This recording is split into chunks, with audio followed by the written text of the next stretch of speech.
Viewer discretion is advised. This story contains graphic and disturbing details about real-life murders in the 1990s that inspired the horror movie Scream. If you enjoy horror, dark, and mysterious stories told in a gripping narrative format, you're in the right place. Do well to like the video, share with your friends, and subscribe so you don't miss any future videos. Without further ado, let's dive into today's story.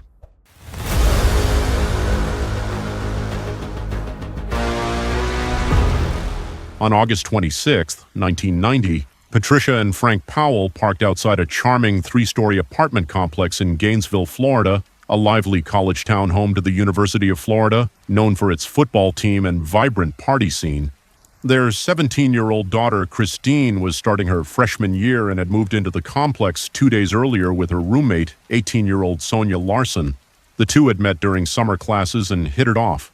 Christine, thrilled about college, wore a gold necklace with the school's alligator mascot, a gift from her dad. 2 days prior, Christine and Sonia had settled into their apartment, gone out for dinner, and Christine called her parents to share her excitement. She promised to call again the next day, but that call never came. Patricia and Frank, assuming she was caught up in college life, weren't overly worried.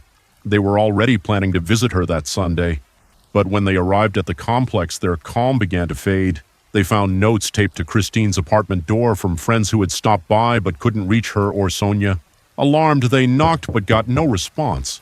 Panicked, they found a maintenance worker who contacted the building manager.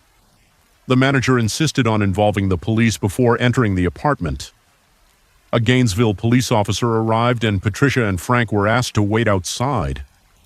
The officer, maintenance worker, and manager entered the second-floor apartment. Inside, the officer called out but heard nothing. As they moved through the living room, they saw a couch angled toward a TV. Rounding the corner, the maintenance worker screamed, fled the apartment, and vomited outside.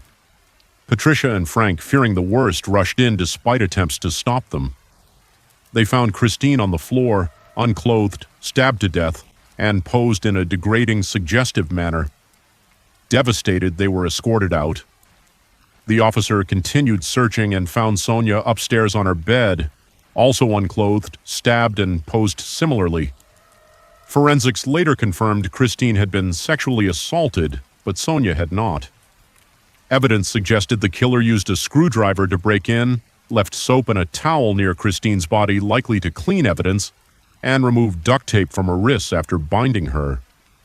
The police believed this was a calculated attack by a sophisticated killer or group of killers, likely to strike again. With no solid leads, the police issued a public warning that night, urging Gainesville residents to stay indoors, travel in groups, and remain vigilant. The town, flooded with students for the new school year starting Monday, was on edge. 12 hours before Christine and Sonia's bodies were found, 18-year-old Krista Hoyt, a community college student planning to transfer to University of Florida and pursue a forensics career with the FBI, didn't show up for her part-time job at the sheriff's office. Known for her reliability, her absence raised alarms. When she didn't answer her phone, the sheriff's office requested a welfare check. 2 officers arrived at Krista's apartment, 2 miles from Christine and Sonia's. Finding the front door locked, one officer checked the backsliding glass door. Peering through a gap in the drapes, he saw Krista, unclothed, seated on her bed with stab wounds and her head severed, placed on a shelf to appear as if watching her body. Forensics found screwdriver marks on the sliding door and duct tape residue on her wrists, confirming she'd been sexually assaulted. The similarities between Krista's murder and the others weren't public, but the media's warning about a possible serial killer sparked panic. Stores sold out of locks, mace, and weapons as residents armed themselves.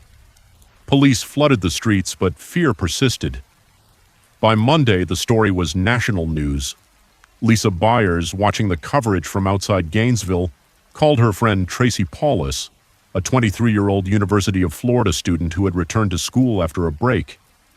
Tracy lived with her close friend Manny Tabota, a strong former football player who promised to protect her. Lisa, reassured but still worried, asked Tracy to call her after classes. When Tracy didn't call and didn't answer her phone, Lisa grew anxious. The next morning, Tuesday, she asked a mutual friend, Tommy, to check on Tracy. Tommy called from Tracy's apartment screaming. Police found Tracy in her bedroom, unclothed, stabbed, sexually assaulted, and posed suggestively. Manny was found in his bed, stabbed to death, but clothed and not posed. Forensics noted screwdriver marks on the backsliding door and duct tape residue on Tracy's wrists.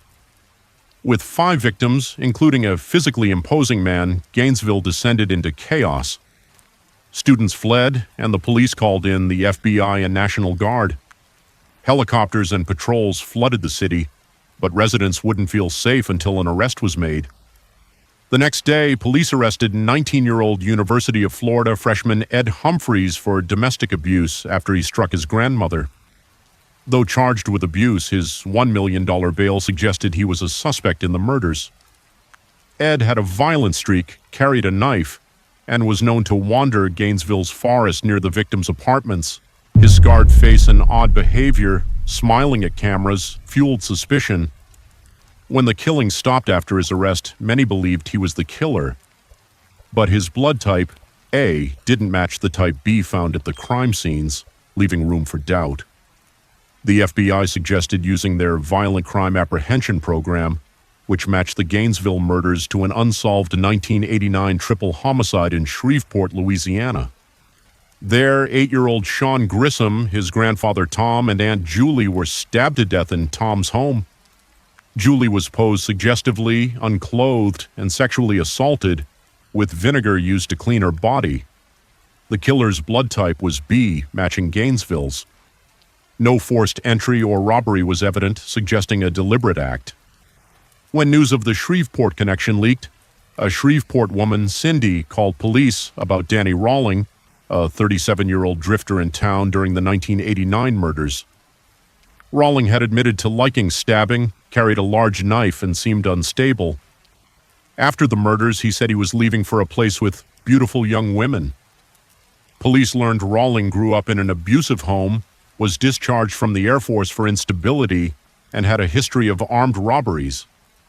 In 1989, after a fight, he shot his father, who survived, and fled Shreveport. Investigators recalled an unsolved bank robbery in Gainesville the same week as the murders.